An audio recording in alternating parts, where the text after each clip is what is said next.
Welcome to the Shiproom. You're on the air. Oh my God, don't put that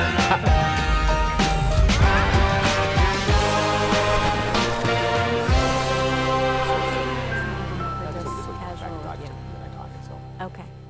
In 1975, Evel Knievel took his Harley and jumped 14 buses. For the next 14 minutes, I'm going to be spending some time here with the CIO of Harley-Davidson, Taren Rodabaugh. Thank you. It's so nice to have you here. I'm thrilled to be here. So how do you balance and manage giving the company what they need to be productive with your need to also secure it? People are so passionate about getting their work done that if you don't make it simple and easy to use, they will find a path of least resistance, and that path of least resistance will be less secure and put you at more risk. So the balance is, how do you leverage those partners that are investing heavily in the security and it's all built and their in, privacy seamless. and the controls, so that our users can navigate that in a very easy way, so they don't look for an alternate approach that they think is easier but really is less secure. I thought you had some interesting thoughts about ways that you are having your IT team, your organization, help the business understand how to take advantage of the new cloud services you use, like Office 365. So tell us a little bit about that. Office products have been in our environment for a long time. But as we move to the cloud, there's so many more innovations that Microsoft has put into the product, and so many more ways we can be productive by using that product. So one of the things that we've done is we actually created an employee productivity group that focuses In IT. that focuses on how to use these tools. When do you use OneNote? When do you use SharePoint? It's really amazing to see the lights go on with our stakeholders on, wow, I never knew you could do that. So in addition to having accumulated so many years you have as a tech leader, another passion of yours is the collected works of Jane Austen. You have done your homework. So I want to combine your love of motorcycles and your love of British literature Okay. by playing a game that we call the Jane Austen Motorcycle Club. Okay, I love it. I'm gonna name some famous Jane Austen characters, and then I want you to figure out what kind of Harley they would ride. You're marrying Right, the two two of my passions. greatest passions. So first of all, Elizabeth Bennet from Pride and Prejudice, clever, fun, charming, never afraid to speak her mind. Elizabeth Bennet is one of my favorite characters. She's gonna have your favorite Harley. So she has my favorite Harley. She rides a CVO Street Glide. Fitzwilliam Darcy from Pride and Prejudice, respected, handsome, rich, but very hard to please. Gonna ride a fat boy. Marianne Dashwood from Sense and Sensibility, excitable and hopeless romantic. Marianne rides a Softail Deluxe. You are world class at this. Oh, well, thank you very much. I think we're going to love my have riding. a few 100,000 people that watch this. They're going to be picking up these books and then looking at the Harley catalog. So do you think that new work style, do you think that's going to help you drive change to make everybody who's already at Harley more collaborative, more focused on the business, more impactful? I think it will, and I think it will because, as we talked about, the war on talent is going to require everyone to make a little bit of adjustment.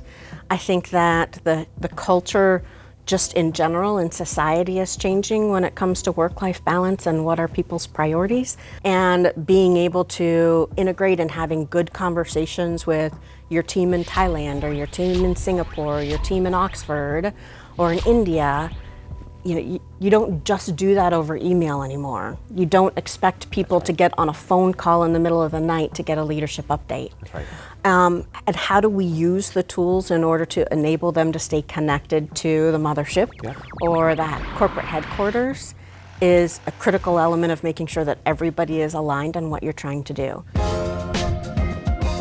And it's interesting, you talk about the ability to be able to innovate and experiment and do it in a safe place. That is so core and fundamental to the growth mindset. People don't want to get hurt, whether that's it hurts their pride or hurts their feelings. They have fear of failure. Sure. And as long as they are encumbered by that fear, they aren't even going to try. They will hold back. They will hold back. Where if you have that environment where they can try, they will succeed.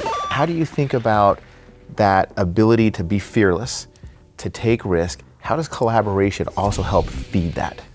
I think that the collaboration, especially when that collaboration comes from a very diverse group of individuals or a diverse team with different perspectives, they're able to understand where those risks might come from so that you're better able to mitigate.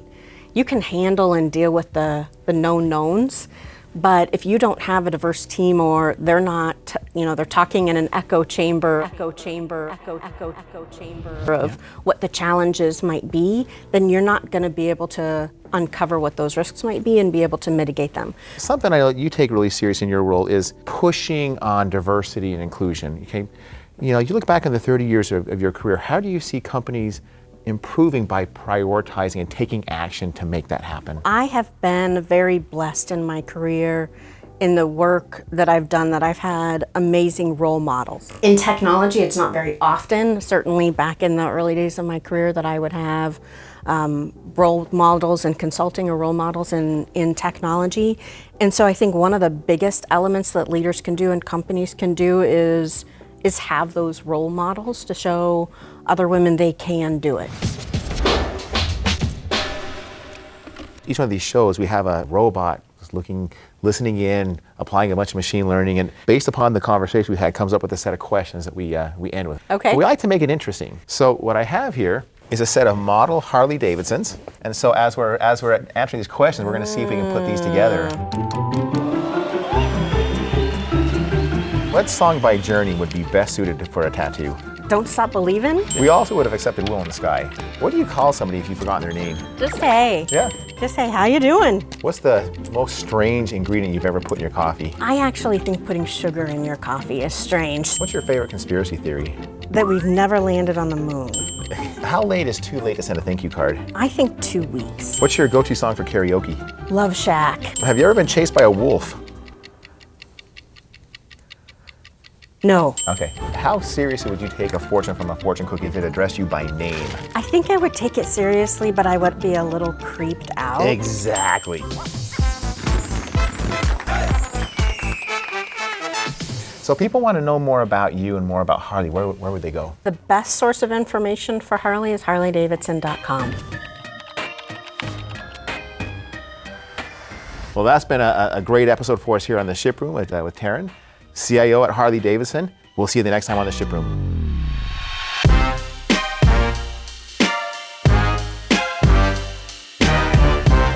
First off, we have the Pirates of Blasphemy.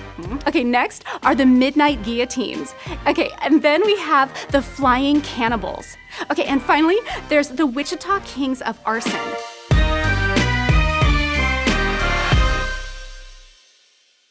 Hey everyone, now that you've watched this episode of the Shiproom, I really recommend that you go to Microsoft365.com/shift and learn how to get started deploying Windows 10 and Office 365.